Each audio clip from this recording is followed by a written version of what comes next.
बिस्मिल्लाहिर्रहमानिर्रहीम। शुरू अल्लाह के नाम से जो बड़ा मेहरबान और निहायत रहम वाला है। एक शख्स अपने बूढ़े वालिद की बीमारी पर दिल खोल कर खर्च कर रहा था। वो लाखों का मकरूज था, लेकिन उसके बावजूद अपने बाप को बचाने की हर मुमकिन कोशिश में मसरूफ था। मकरूज होने के साथ साथ जो थोड़ा बहुत कारोबार था वो भी दिन ब दिन खत्म हो रहा था।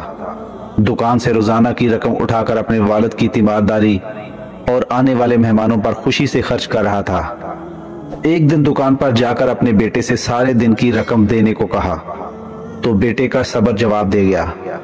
वो कहने लगा, हम पहले ही लाखों के मकरूज हैं और आप दिन भर की सारी सेल उठाकर ले जाते हैं। आप तो चले जाते हैं, लेकिन आने वाले अपनी रकम मांगकर हमें बातें सुनाते हैं। दादा अबू सिर्फ आपके वालिद नहीं हैं, उनके बाकी बेटे भी हैं, तो सिर्फ आप क्यों? उस शख्स ने जवाब दिया, तुम इस वक्त जिस दुकान में बैठे हो ये तुम्हारे नहीं बल्कि मेरे बाप की है। रात को जाकर सुकून से जिस घर में नींद पूरी करते हो वो भी तुम्हारे बाप का नहीं बल्कि मेरे बाप का है। ये कर्ज तो कुछ भी नहीं, अगर मुझे सब कुछ फरोख्त करना पड़ गया तो कर दूंगा, यहाँ तक कि खुद को भी बेच दूंगा, बस किसी तरह मेरे बाप की जिंदगी बच जाए। और हाँ, मेरी एक बात याद रखना कि जायदादें फिर बन जाती हैं, कर्ज भी उतर जाते हैं, तबाह हुए कारोबार फिर से बहाल और सेटल हो जाते हैं, लेकिन वालिदैन चले जाएं तो वापस नहीं आते। वो शख्स ये कहकर रकम वापस रख कर चला गया। अपने किसी दोस्त से मजीद कर्ज लिया, अपने वालिद की बीमारी पर खर्च करने में कमी नहीं आई। आखिरी वक्त में उस शख्स का बूढ़ा बाप उसे ढेर सारी दुआएं देता, कहता था कि तुम्हारे पास ना कोई तालीम है ना हुनर है, मुझे तुम्हारी बहुत फिक्र रहती है। अब्बा जी, मुझे सिर्फ आपकी दुआओं की जरूरत है। जो काम वालिदैन की दुआओं से मुमकिन है वो तालीम और हुनर से भी नहीं हो सकते।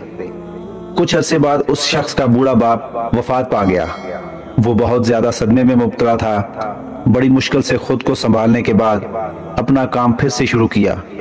कभी कभी लगता था कि जितना मकरूज है जायदाद फरोख्त करने के बाद भी कर्ज नहीं उतार पाएगा, लेकिन बरकतों का नज़ूल ऐसा हुआ कि सिर्फ एक साल में ही वो सारा कर्ज उतार दिया। उसके बाद वही दुकान फिर से सेट कर दी। पूरी दुकान के साथ साथ गोदाम भी भर गया।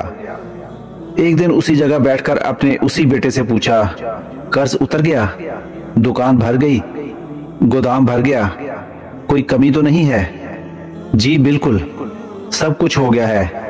ऐसे लगता है जैसे कोई मौजज़ा है। मैंने कहा था कि जायदादें बन जाती हैं, कर्ज उतर जाते हैं, कारोबार फिर से बहाल हो जाते हैं। जिंदगी में ये सब कुछ मुमकिन है, लेकिन वालिदैन चले जाएं तो वापस नहीं आते।